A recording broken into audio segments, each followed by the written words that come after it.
सीते बैठक मजा मारला का जवानी घर गेला को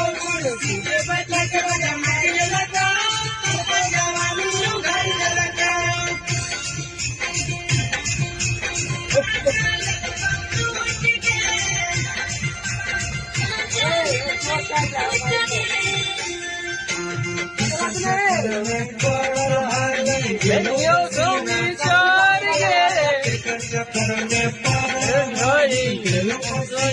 छोड़ गे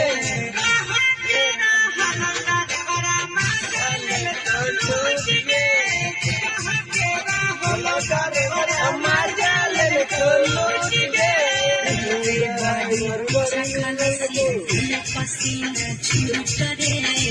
कई बारी पीछा खलसी पसीना छूट रे